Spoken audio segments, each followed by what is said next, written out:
Hi my little ones, how are you all. स्वागत है आप सभी का हमारी इस इंग्लिश क्लास में। मेरा नाम है Nikita Singh and I am your English educator. तो आज की इस क्लास के अंदर हम लोग डिस्कस करने वाले हैं हमारा चैप्टर द रैट ट्रैप। अब ये बहुत ही एक्साइटिंग, बहुत ही प्यारी सी स्टोरी है एंड मेरी पर्सनल फेवरेट है। तो इस पूरे चैप्टर को मैंने थोड़ा सा डिवाइड कर दिया है कुछ सेगमेंट्स में। सबसे पहले हम बात करेंगे हमारे इस चैप्टर की थीम के बारे में, उसके बाद हम बात करेंगे कुछ कैरेक्टर्स के बारे में, और जब हमें ये दोनों चीज़ें समझ में आ जाएंगी देन हम लोग एक क्विक एक्सप्लेनेशन करेंगे इस चैप्टर का। तो ये चैप्टर लिखा किसने है, सबसे पहले तो उसके बारे में बात कर लेते हैं। ये चैप्टर लिखा है सेल्मा लेगरलॉफ ने। अब सेल्मा लेगरलॉफ की एक बहुत ही खास बात है। क्या खास बात है? खास बात ये है कि वो जितनी भी अपनी कहानियां लिखती हैं उन सभी कहानियों के पीछे एक यूनिवर्सल थीम होती है। यूनिवर्सल थीम यानी कि आपको उनकी सभी कहानियों में एक बहुत ही थीम देखने को मिलेगी जो सभी कहानियों में प्रिवेलिंग होगी, सभी कहानियों में एग्जिस्ट कर रही होगी। वो थीम क्या है? वो थीम ये है कि वो बात करती है कि देखो, एक इंसान कितना भी कैसा भी हो, कितना भी बुरा क्यों ना हो, लेकिन with the help of love, kindness, understanding हम उसके अंदर की अच्छाई को भी जगा सकते हैं। इस थीम के बारे में वो बात करती हैं इस कहानी के अंदर भी। तो शुरुआत करते हैं हम थीम से ही, जब थीम की इतनी बात हो रही है तो इस कहानी की जो मेजर थीम है वो 3 हैं। 3 थीम यहाँ पर प्ले हो रही हैं। सबसे पहली थीम है आइसोलेशन। आइसोलेशन कैसे? आप जब कहानी सुनोगे तो आपको समझ में आएगा कि हमारे जितने भी किरदार हैं इस कहानी के अंदर वो कहीं ना कहीं सभी आइसोलेटेड हैं, वो अकेलेपन का शिकार हैं और वो एक कंपेनियन, वो एक साथी ढूंढ रहे हैं। दूसरी जो थीम आपको इस कहानी में देखने को मिलेगी वो है सेकंड चांसेस के बारे में, कि हम सब इंसान जो है, हम इंसान हैं यार और गलतियां तो इंसानों से ही होती है, तो हम लोगों को सेकंड चांसेस मिलने चाहिए। एंड सेकंड चांसेस जो हैं उससे एक इंसान को अपने गलत वेज को रिडीम करने का एक मौका मिलता है, जिससे वो अगर गलत रास्ते पे चला भी गया था तो वो वापस आ सकता है, अपने आप को पश्चाताप कर सकता है। थर्ड थीम जो है वो यहाँ पर बात हो रही है ह्यूमन नेचर के बारे में। अब ह्यूमन नेचर, कौन सा ह्यूमन नेचर? ह्यूमन नेचर, जिस ह्यूमन नेचर के बारे में यहाँ बात हो रही है वो ये है कि हम लोग लालच में पड़ जाते हैं, और ये लालच जो है ये कभी भी खत्म नहीं होता। आज इस चीज़ का है, कल उस चीज़ का होगा। हम जितनी चीज़ें पाते चले जाएंगे हमें उतना आगे दूसरी चीज़ों को पाने का लालच बढ़ता चला जाएगा। तो यहाँ पर उस बारे में भी बात हो रही है। अब यहाँ पर जो कैरेक्टर्स हैं हम उनके बारे में बात कर लेते हैं। इस स्टोरी के अंदर 4 मेजर कैरेक्टर्स हैं। एक आप हमारा पेडलर, जिसकी कहानी है ये पूरी की पूरी। दूसरा जो हमारा कैरेक्टर है वो क्रॉफ्टर है। अब पेडलर जो है वो एक ऐसा किरदार है जो बहुत ही गरीब सा है, जिसके पास ज़्यादा पैसे नहीं है और वो दुनिया को एक अच्छी नज़र से नहीं देखता है। उसका मानना है कि दुनिया अच्छी है ही नहीं, क्योंकि अच्छे लोगों के साथ दुनिया कभी अच्छी रही भी नहीं है, तो वो दुनिया के लिए भी एक बहुत नेगेटिव पॉइंट ऑफ व्यू रखता है। जो दूसरा किरदार के बारे में मैं बात कर रही थी, क्रॉफ्टर, वो बहुत ही गलिबल पर्सन है। गलिबल का मतलब होता है जो इजीली धोखा खा जाते हैं, क्योंकि इजीली लोगों पे विश्वास कर लेते हैं।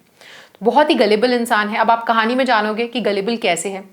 तीसरी जो हमारे कैरेक्टर हैं वो है एडला विल्मानसन। एडला एक बहुत ही काइंड, बड़े दिल वाली, बड़ी प्यारी सी हमारी हीरोइन है। इसके अंदर आप मान के चल सकते हो। तो एडला विल्मानसन है और उसके पापा यानी कि उसके फादर आयरन मास्टर हैं, जो कि देखा जाए तो मेरे नज़रिए में he is a very good friend. कैसे, वो भी हम कहानी में जानेंगे, बट वो बहुत ही बढ़िया बिजनेसमैन भी होते हैं। तो अब आपने कैरेक्टर्स के बारे में जान लिया है, थीम भी आपने जान लिया है। अब आप रिलेट कर पाओगे कि ये सभी कैरेक्टर्स की ये सभी क्वालिटीज़ हमें कहानी में कैसे देखने को मिली, और साथ ही साथ आप देख पाओगे कि जो थीम मैंने आपको बताई है वो कहानी में कैसे प्ले हो रही है। तो शुरू करते हैं हम हमारे चैप्टर के एक्सप्लेनेशन को।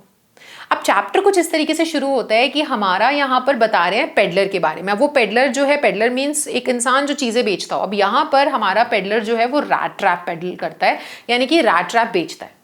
अब रैट ट्रैप बनाने के लिए वो इतना तो कोई अमीर है नहीं, और उसका इतना तो बढ़िया बिजनेस है नहीं रैट ट्रैप्स बेचने का कि उसे इजीली वो रैट ट्रैप्स बना सकता है। बहुत अच्छा बिजनेस चल रहा है। बहुत ही गरीब सा बंदा होता है। वो इधर उधर से थोड़ा बहुत पड़ा हुआ सामान मिल जाता है तो इधर उधर से इकट्ठा करता है उस सामान को, और छोटे छोटे चूहे के पिंजरे बनाता है और उनको बेचता होता है। तो उसको भी बेचने से कोई इतना ज़्यादा पैसा नहीं आ रहा होता है, इतना कोई प्रॉफिट नहीं आ रहा होता, और उसका बिजनेस कोई इतना आसमान की ऊंचाइयां नहीं छू रहा होता है। उसे मुश्किल से 2 वक्त की रोटी मिल जाए तो बहुत बड़ी बात है। तो वो हंग्री होता है, उसका ध्यान नहीं रखा होता है, बहुत ही शैबी लुकिंग होता है, मतलब एकदम झबरीला सा, गंदे तरीके से रह रहा होता है, दर दर भटकता होता है, उसके पास कोई एक ठिकाना नहीं होता। अब क्योंकि दुनिया उसके लिए कभी इतनी काइंड नहीं रही थी, क्योंकि दुनिया वैसे भी अच्छे लोगों के लिए इतनी ज़्यादा अच्छी तो कभी भी नहीं रही है, और हमारा जो रैट ट्रैप पेडलर है वो इतना भी अच्छा है नहीं। वो क्या करता होता है, वो अपनी भूख मिटाने के लिए, क्योंकि उसके रैट ट्रैप्स इतने ज़्यादा बिकते नहीं हैं, उसे उसमें से इतना प्रॉफिट नहीं होता कि वो 2 वक्त का भी खाना खा सके, तो वो छोटी मोटी चोरी चकारी कर लेता है, भीख मांगता होता है, तो ये सभी काम करता होता है वो साइड बाय साइड अपना गुजारा करने के लिए, पापी पेट को पालने के लिए। अब कहानी में होता ये है कि उसका नज़रिया तो दुनिया को लेकर के इतना अच्छा होता नहीं है। तो एक दिन ऐसे भटकते भटकते भटकते भटकते उसके दिमाग में आता है कि ये जो दुनिया है ना, ये एकदम उसी रैट ट्रैप्स की तरह है जो मैं बेचता हूं। जैसे इस रैट ट्रैप के अंदर, इस जाल के अंदर, इस पिंजरे के अंदर आप कोई चीज लटकाते हो लालच के लिए, ताकि वो जो चूहा है उसके लालच में आए, और जैसे ही वो उसको पाने के लिए उस पिंजरे में आता है तो पिंजरा बंद हो जाता है और वो उसमें फंस के रह जाता है हमेशा के लिए। वैसे ही हमारी ये दुनिया भी है। कैसे? वो कहता है कि ये दुनिया जो है ना, ये भी एक पिंजरा है और इसमें हम चूहे हैं, और हमें लालच देने के लिए, हमें फंसाने के लिए इस दुनिया के अंदर बहुत सी चीजें रखी हैं, जैसे कि ऐशो आराम, वार्मथ, और जितने भी ज़मीनें से लेकर के तुम्हारे समुद्र से, पहाड़ से लेकर के तुम्हारी बिल्डिंग्स तक, एवरीथिंग, जितनी भी चीज़ें हैं इस दुनिया के अंदर, ऐशो आराम, पैसा, खाना पीना, सब कुछ जो है वो हमें लालच देने के लिए। इन ऐशो आराम के लालच में, खाने पीने के लालच में हम पड़ जाते हैं, हम उसके लालच में खींचे चले जाते हैं और फिर हम इसमें फंस के रह जाते हैं, क्योंकि हमारी एक टेंडेंसी है ना, एक चीज़ मिल गई, दूसरी चाहिए, वो मिल गई, फिर और आगे चाहिए, ये भी चाहिए, ये भी चाहिए। तो ये नेवर एंडिंग प्रोसेस है और इसमें हम फंस करके रह जाते हैं एंड गेम ओवर। अब जब उसके दिमाग में ये आइडिया आता है, वो तो बहुत ही खुश हो जाता है कि वाह, क्या आइडिया सोचा है, बहुत ही बढ़िया, दुनिया ऐसी ही है। और क्योंकि दुनिया उसके लिए अच्छी नहीं थी ना, तो उसे दुनिया के बारे में गलत सोच करके कुछ अच्छा भी लगता है। अब एक दिन होता क्या है कि वो इधर से उधर दर दर भटक रहा होता है, सर्दियों का टाइम होता है और बहुत ज़्यादा सर्दी हो रही होती है, तो बेचारा कहीं पर रहने के लिए घर ढूंढ रहा होता है। अब उसे आदत होती है इस चीज़ की, क्योंकि वो बहुत टाइम से ऐसी स्ट्रगल पीरियड चल रहा है उसका, बेचारा बहुत टाइम से ऐसे ही भटकता रहता है, दर दर भटकता है, लोगों के घर जा जाके दरवाज़ा खटखटाता है और उनसे आश्रय मांगता है, उनसे बोलता है कि प्लीज़ आप मुझे अपने एक रात बिताने दे सकते हैं अपने घर में, मैं बाहर सो जाऊंगा, वगैरह वगैरह वगैरह, हर तरीके से ट्राई करता है। लेकिन उसे आदत पड़ चुकी होती है ना सुनने की, बुरे व्यवहार की। लोग उसके मुंह पे दरवाज़ा बंद कर देते हैं, उसे गाली बक करके भगा देते हैं। पर फिर भी अब देखो, वही वाली बात है ना कि मजबूरी का नाम महात्मा गांधी कहने की बात है। तो यहाँ पर वो क्या करता है, उसे पता तो होता है उसकी मजबूरी है, तो वो अब क्या कर रहा है, वो फिर भी इस चीज़ों का बुरा नहीं मानता है, वो फिर भी ट्राई करता रहता है। तो एक दिन वो रात को ऐसे शाम के टाइम पे वो ऐसे ही भटक रहा होता है, उसे दूर कहीं पे ग्रे कलर का कॉटेज नजर आता है। वो कहता है चलो ट्राई करके देखते हैं। वो जाता है वहाँ पे, नॉक करता है, तो वो सरप्राइज होता है ये देख करके कि उस इंसान ने जो उस घर में रह रहा है उसने दरवाजा खोला है, तो वो स्वागत कर रहा है बड़ी ही स्माइल के साथ, और वो बहुत खुश है रैट ट्रैप पेडलर को देख करके, ना जाने ऐसे बिछड़ा कोई पुराना मेले में खोया हुआ दोस्त मिल गया हो। बड़ा हैरान होता है वो, क्योंकि उसे ऐसे बिहेवियर की आदत नहीं होती ना, लोग तो उसे गलिया करके भगा देते हैं, और वो सोचते हैं कि यार ये मुझे अंदर बुला रहा है, चलो ठीक है, क्या ही फर्क पड़ता है, उसका तो फायदा हो रहा है। अब जो हमारा वहाँ पे इंसान होता है जो हमारे रैट ट्रैप पेडलर को पनाह देता है एक रात रुकने के लिए, वो होता है क्रॉफ्टर। वो अपने टाइम पे ना रामजो आयरन वर्क्स में काम करता होता है, और वो वहाँ पर उसकी इतनी अच्छी खातिरदारी करता है कि उसको सिगरेट्स ला करके देता है, उसको खाना देता है, उसको गेम्स खिलाता है, उसको बढ़िया से सोने के लिए देता है, तो उससे खूब सारी बातें करता है। अब यहाँ पर ऐसा क्यों करता है वो? क्योंकि हमारी एक थीम प्ले हो रही है आइसोलेशन की, क्योंकि वो खुद ही आइसोलेटेड इंसान था, वो खुद ही अकेलेपन का मारा था।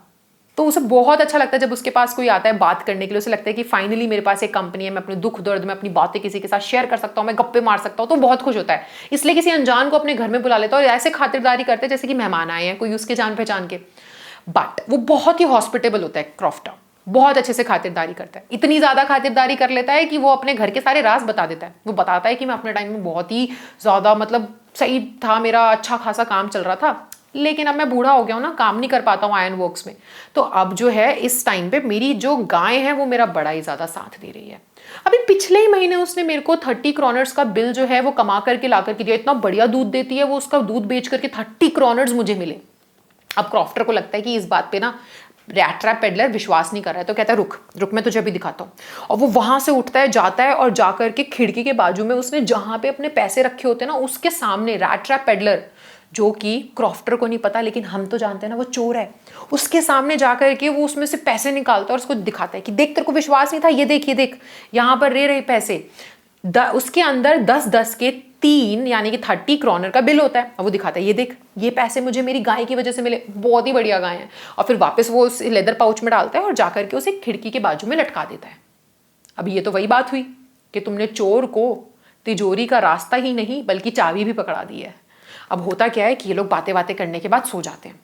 अब अगले दिन हमारा जो क्रॉफ्टर होता है वो बड़ी जल्दी उठ जाता है और उठ करके उसे अपनी गाय का दूध निकालने जाना होता है, अपने काम पे जाना होता है। तो हमारा जो पेडलर है वो थोड़ा सेंसिबल है, वो भी सोच लेता है कि जब घर का मालिक उठ चुका है तो मुझे उठ जाना चाहिए, और वो लोग उठ करके अपना बढ़िया अच्छे मूड में उठते हैं और अपना अपने अपने रास्ते निकल जाते हैं। क्रॉफ्टर बढ़िया से अपने दरवाजे पे ताला वाला मार देता है और अपने रास्ते निकल जाता है। लेकिन एक इंसान नहीं निकलता। कौन? अब तो तुम समझ ही चुके हो कौन वापस आता है। पेडलर आता है वापस, पर दरवाजे पे नहीं जाता, वो जाता है खिड़की के पास। उसमें जाकर के ऐसे मुक्का मारता है, खिड़की को तोड़ता है, साइड में लटके हुए उस पाउच को निकालता है, अपनी जेब में रखता है और वहां से फरार हो जाता है। इतना तो प्राउड फील हो रहा होता है ना उसे अपने आप, अपनी स्मार्टनेस के ऊपर, कि बढ़िया तूने, बढ़िया एकदम, देखा कितना स्मार्ट है तू, वेरी वेल डन, पैसे निकाल लिए तूने, अब हमारा जो आगे का टाइम है वो बढ़िया निकलेगा। अपने आप से वो दिमाग में सोच रहा होता है, खुश हो रहा होता है अपनी इस चालाकी के ऊपर। पब्लिक हाईवे से जा रहा होता है, फिर एकदम से ना उसको ऐसे लगता है कि नहीं नहीं नहीं नहीं नहीं, मैंने कुछ गलत काम किया। वो चोर की दाढ़ी में तिनका, वो सोचता है नहीं मैंने तो कुछ गलत काम किया, इस पब्लिक हाईवे से मुझे नहीं जाना चाहिए। जंगल के रास्ते से निकलता हूँ, कोई नहीं जानता होगा वहां पर, चुपचाप निकल जाऊंगा।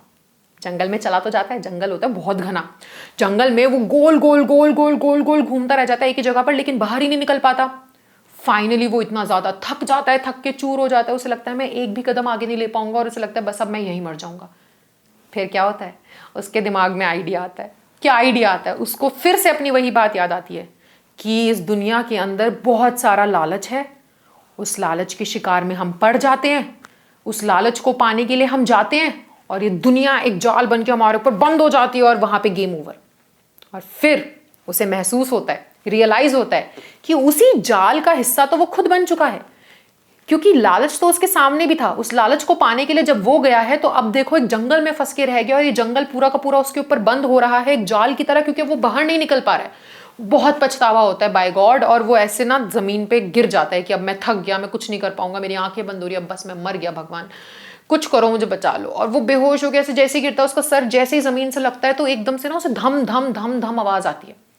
वो एकदम खड़ा होता है, वो समझ जाता है कि आवाज किस चीज की है, वो समझ जाता है कि पास में ना आयरन मिल है कहीं पर। वो दौड़ करके उस आवाज को फॉलो करता है और वहां पहुंच जाता है। कहां? उसको उसकी किस्मत ले आती है रामजो आयरन वर्क्स में। लेकिन उसे कोई फर्क नहीं पड़ रहा होता, बहुत ज्यादा ठंड होती है बाहर, और वो क्या करता है, वो चुपचाप दरवाजा खोलता है, वो भट्टी के पास जाकर के खड़ा हो जाता है, जहां पर ऑलरेडी जो स्मिथ है, ब्लैक स्मिथ आप कह सकते हो, जो है वो वहां पर खड़े होकर के काम कर रहा होता है। वो उसके पास जाता है, भट्टी के पास खड़ा होता है, अपने हाथ वाथ सेकता है बढ़िया से, और वो पूछता है कि साहब क्या मैं यहाँ पर रुक सकता हूँ? तो वो जो मास्टर स्मिथ होता है वो उसको सर हिला करके जवाब देता है कि हाँ रुक जा। हमारा पेडलर भी कोई बदले में जवाब नहीं देता, उसे क्या फर्क पड़ता है कि यार तुम रिश्ते बनाने थोड़ी आया है वो यहाँ पर, उसे बस इतना है कि तूने हाँ बोल दिया ना, ठीक है ठीक है, मेरे को इतना ही सुनना था। वो वहां पर सो जाता है, इतना ज्यादा थका होता है और इतना ज्यादा ठंड होती है कि वो उसके कपड़े भीग रहे होते हैं और वो भट्टी से चिपक के सो रहा होता है। अब ये आयरन मिल जो है वो किसकी है? ये एक बहुत ही बढ़िया, आप कह सकते हो आयरन मास्टर जो है ना, वो ओनर होते हैं इस आयरन मिल के, रामजो आयरन वर्क्स के। इतने बढ़िया बिजनेसमैन होते हैं कि उनका एम होता है कि मैं अपने इस आयरन मिल से, अपने इस आयरन वर्क से इतनी बढ़िया क्वालिटी का आयरन जो है बाहर एक्सपोर्ट करना चाहता होता हूँ कि वो दो दो बारी अपने आयरन वर्क में, अपने आयरन मिल में चक्कर लगाने आते हैं उसकी क्वालिटी चेक करने के लिए कि सही से काम हो रहा है कि नहीं हो रहा है। तो अब शाम हो चुकी थी, वो अपने दूसरे राउंड पे आए थे। दोपहर में वो एक बार चक्कर काट के जा चुके थे, अब वो दूसरे राउंड पे आए थे। तो जैसे ही वो आते हैं, अब भाई हमारे मास्टर स्मिथ को तो कोई फर्क नहीं पड़ा कि कौन आकर के सोया है, कौन सा उसकी कंपनी, लेकिन हमारे आयरन मास्टर को इससे फर्क पड़ता है कि यहाँ पे कौन लेटा हुआ है, कौन क्या कर रहा है। तो वो जैसे ही आते हैं वो देखते हैं अरे कोई झबरीला सा कुछ कपड़ों का ऐसा बोरा सा पड़ा हुआ है जमीन पर, ये क्या है? तो वो जैसे ही देखते हैं वहां पर होता क्या है कि आयरन वर्क्स में इतनी ज्यादा तो चकाचौंध रोशनी होती नहीं है, स्टूडियो थोड़ी है कोई, एक भट्टी है जहां पर काम हो रहा है। तो वो ना उसे देख करके, अब रात के अंधेरे में हल्की हल्की भट्टी से रोशनी आ रही है, वो समझ बैठते हैं उसको अपना पुराना दोस्त। तो वो चौंक करके बोलते हैं नील्स ओलॉफ, अरे बाप रे तुम यहाँ पर क्या कर रहे हो? ये देखो तुमने क्या अपना हुलिया बना रखा है। अब यहाँ पर हमारा जैसे ही पेडलर समझता है ना कि यार ये तो इसे गलतफहमी हो गई है, ये तो मुझे अपना कोई दोस्त समझ रहा है, पर मैं तो वो हूं ही नहीं, मैंने तो इसे देखा ही नहीं है, मैं तो जानता ही नहीं हूं इसको। लेकिन फिर भी दोबारा से वो एक गलती कर बैठता है कि वो सच नहीं बताता कि भाई साहब आपको गलतफहमी हो रही है, आप जो मुझे समझ रहे हो मैं वो नहीं हूं, मैं तो एक बहुत ही गरीब सा चूहेदानी बेचने वाला एक इंसान हूं। वो सोचता है लालच में आकर के कि ये सोच रहा है कि मैं ना इसका कोई दोस्त हूं, कहीं इसी सोच के चक्कर में मुझे कुछ पैसे दे जाएगा तो बढ़िया रहेगा। तो वो सच नहीं बताता, वो चुपचाप बस हाँ में हाँ मिलाता है, कहता है बस जिंदगी ने ढाए कुछ सितम और हमारी हालत हो गई ऐसी सनम। तो इस तरीके से वो बस बात बात करता है कि हाँ बस जिंदगी में कुछ ऐसा अप्स एंड डाउन आए और मैं ऐसा हो गया। तो कहते हैं नहीं नहीं तुम्हें मेरे साथ घर चलना पड़ेगा। अब जैसे ही वो ये सुनता है कि ये मुझे अपने घर ले जाना चाहता है, तब हमारे पेडलर को याद आता है कि उसकी जेब में क्या है और वो क्या कांड करके आया है।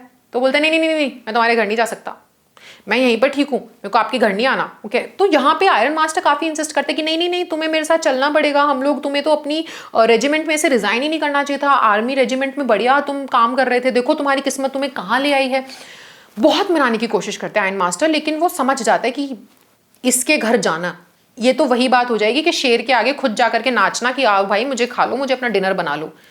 ऐसे थोड़ी मैं उसके मतलब शेर के बिल में जाकर के बैठ जाऊंगा कि हाँ भाई मुझे पकड़ लो, क्योंकि जो मैंने करा है वो तो उसे पता ही है ना कि वो चोरी करके आया है। तो सीधा मना कर देता है। आयरन मास्टर इतनी आसानी से हार मानने वाला इंसान नहीं था। उसे पता था कि मैं नहीं मना पाऊंगा पर मेरी बेटी जरूर मना पाएगी। वो अपनी बेटी एडला विल्मैंसन को भेजता है कि जाओ मेरे जो फ्रेंड हैं उनको मना करके लाओ। वो वहाँ आयरन वर्क में वहाँ आयरन मिल में लेटे हुए हैं, वहाँ पर हैं, मैं नहीं चाहता कि वो अपनी रात वहाँ बिताए, और सिंस क्रिसमस बहुत ही पास है तो हमें साथ में क्रिसमस मनाना चाहिए। ये आइडिया सुनकर के एडला को बहुत अच्छा लगता है। तो वहाँ पर अब आप दोबारा से समझो कि यहाँ पर एक थीम चल रही है। किस चीज़ की? एक थीम यहाँ पर प्ले हो रही है आइसोलेशन की, क्योंकि जो हमारे यहाँ पर आयरन मास्टर है उनकी वाइफ की डेथ हो चुकी है, उनके जो बड़े बेटे हैं, जो बाकी बेटे हैं, वो सारे के सारे अब्रॉड में हैं और वो अपनी केवल बेटी के साथ अपनी जिंदगी काट रहे हैं। तो ये लोग दोनों अकेले हैं। इन्होंने कितने क्रिसमस अकेले मनाया, बट वो नहीं चाहते होते, उन्हें कंपनी चाहिए। तो एडला इस आइडिया को सोच करके बहुत खुश होती है, वो खुशी खुशी आती है और वो पूरा ठान करके आती है इस बार तो मैं इनको अपने साथ लेकर ही जाऊंगी। वो जैसी जाती है वो समझ जाती है ज़मीन पर कोई इंसान फिर से सोया हुआ, समझ जाती है कि यही है वो एकदम से ना वो टोपी रखी होती है उसके चेहरे पर, पेडलर के चेहरे पे। तो एडला उस टोपी को एकदम से उठाती हैं। अब पेडलर तो रहा चोर, तो चोर तो एक आंख खुली रख के सोता है, इसका मतलब है सतर्क होके सोता है। वो एकदम से खड़े हो गए, उठ के बैठ गया। अब एडला ना उसकी शक्ल देखकर समझ गई कि ये तो डरा हुआ है, जैसे कि इसने कुछ गलत किया है। तो एडला बोलती कि नहीं नहीं सर, आप, मेरे को पता चला, मेरे फादर ने बताया कि आप जो हैं वो यहाँ पर अपनी रात बिताना चाहते हैं, मैं तो ऐसा बिल्कुल नहीं होने दे सकती, आपको हमारे साथ चलना पड़ेगा। वो एक बार मना कर दे कि नहीं मैम मैं नहीं चल पाऊंगा। तो एडला समझ जाती है कि कुछ तो गड़बड़ है, शायद इन्होंने कुछ गलत काम किया तभी इतने घबरा रहे हैं। तो वो कहती है देखो आप हमारे साथ चलो, आपको अगर अच्छा ना लगे, आपका जब मन करेगा आप वापस आ सकते हैं, इसमें कोई प्रॉब्लम नहीं, हम आपको नहीं मना करेंगे। अब यहाँ पे हमारा पेडलर पिघल गया, उसने कहा ठीक है चलो चलता हूँ। तो एडला अपने साथ में एक बड़ा सा फर वाला कोट लेकर के आई थी, क्योंकि सर्दी बहुत थी बाहर, तो वो बढ़िया कोट पहनता है हमारा पेडलर और पीछे पीछे चल देता है एडला के। अब वो जिस कैरेज में बैठ करके घर वापस जा रहे होते हैं तो एडलर के दिमाग में आता है, पेडलर के दिमाग में वापस से आता है ये सवाल कि मेरे पास तो वो 30 क्रोनर्स हैं जो मैंने चोरी किए थे, अब मैं इसके घर में तो जा रहा हूँ। हे भगवान, मैं दोबारा से उस ट्रैप में फंस गया जिसके बारे में मैंने ही बनाया था, पूरा थियोरी मैंने ही डेवलप की थी, उस ट्रैप में मैं खुद ही फंसे जा रहा हूँ।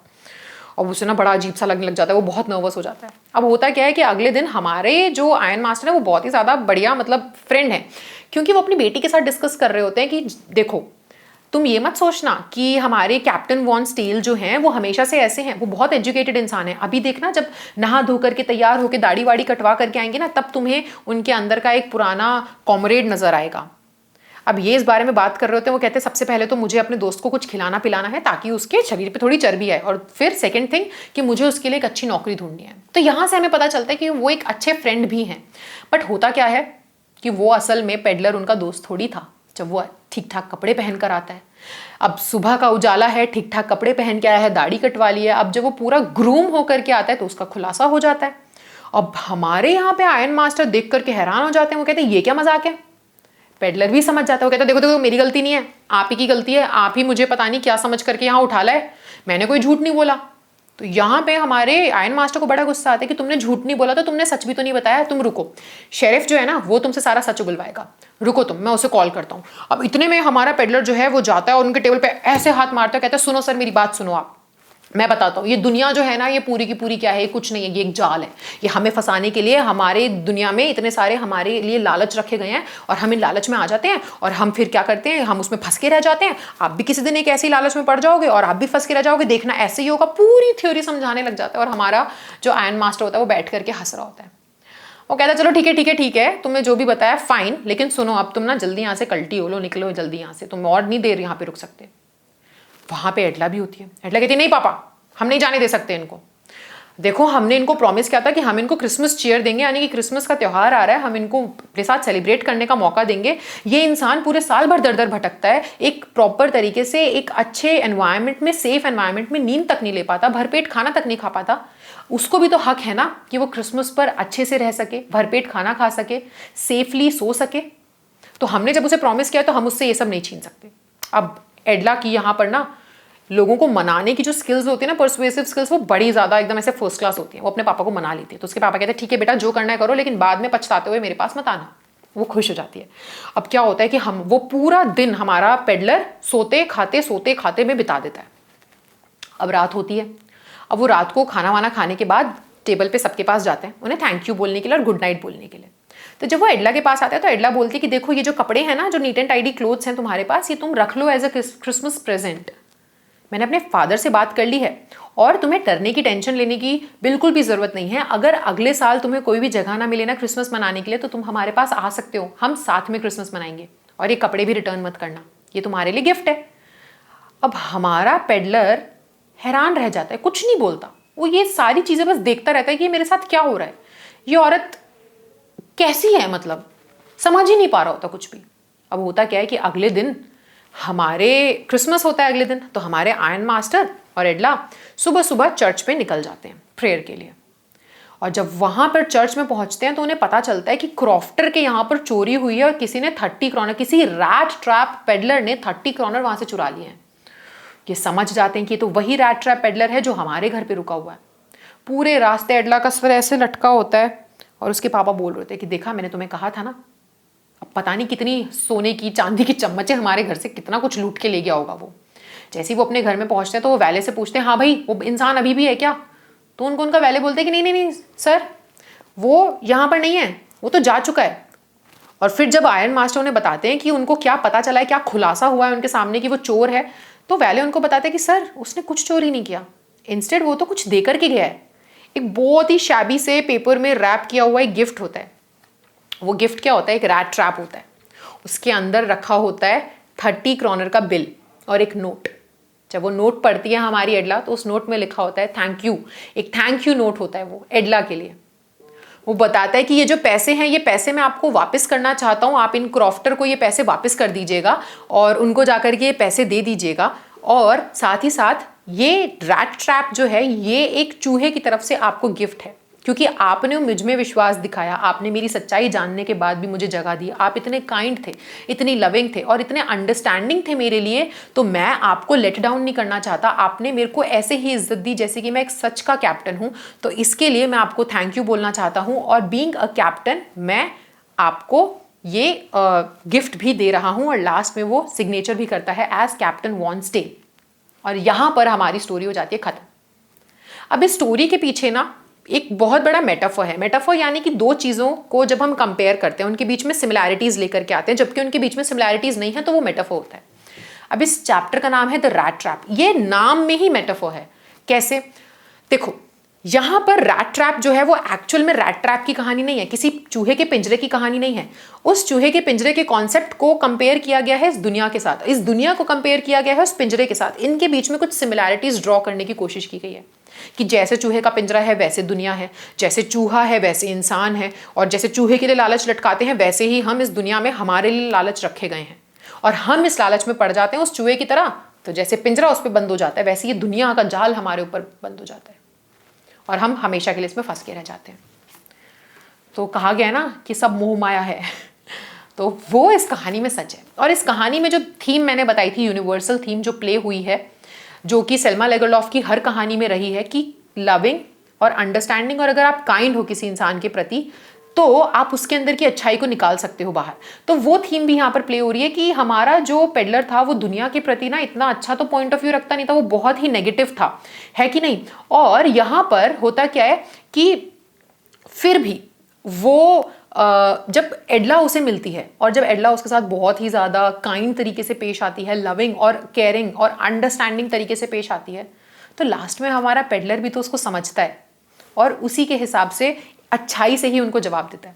सेकंड थीम जिसके बारे में मैंने बात करी थी, जो कि थी हमारे ह्यूमन नेचर की, हाँ, कि हम लालच में पड़ जाते हैं, है ना, और कितना ही लालच जो है वो कभी ख़त्म नहीं होता। तो वो भी आपने देखा कि ऑलरेडी उसने 30 क्रॉनर्स जो हैं वो चोरी कर लिए थे। पर उसके बाद फिर जब उसके पास एक मौका आता है सच बताने का आयरन मास्टर को कि आप गलत फहमी हो रही है आपको, मैं आपका वो फ्रेंड नहीं हूँ, तो वो सच जो है वो नहीं बताता है, बल्कि वो लालच में आकर के झूठ बोलता है। आइसोलेशन की थीम तो मैंने आपको समझाई ही है थ्रू आउट द वीडियो। तो ये सभी थीम यहाँ पर चल रही हैं, और एक थीम तो यही है कि कैसे ये दुनिया एक रैट ट्रैप है और कैसे हम लोग इसमें फंस जाते हैं और हमारे लिए लालच है। तो आई होप कि आपको ये चैप्टर का एक्सप्लेनेशन अच्छा लगा होगा, आपको चैप्टर बहुत अच्छे से समझ में आया होगा। ये क्विक एक्सप्लेनेशन वीडियो है ताकि आप लोग अगर बहुत जल्दी जल्दी ऐसे रिविजन करना चाह रहे हो तो आपको ये वीडियो हेल्प कर सके। सो कमेंट में मुझे ज़रूर बताना कि आपको ये वीडियो कैसी लगी, एक्सप्लेनेशन कैसा लगा, और नेक्स्ट चैप्टर हम कौन सा स्टार्ट करें, हम क्वेश्चन आंसर्स करें, या कोई एक नया चैप्टर का मैं क्विक एक्सप्लेनेशन वीडियो लेकर के आऊँ। एंड इसी के साथ I will see you in the next lecture. तब तक के लिए bye bye, take care and thank you so much.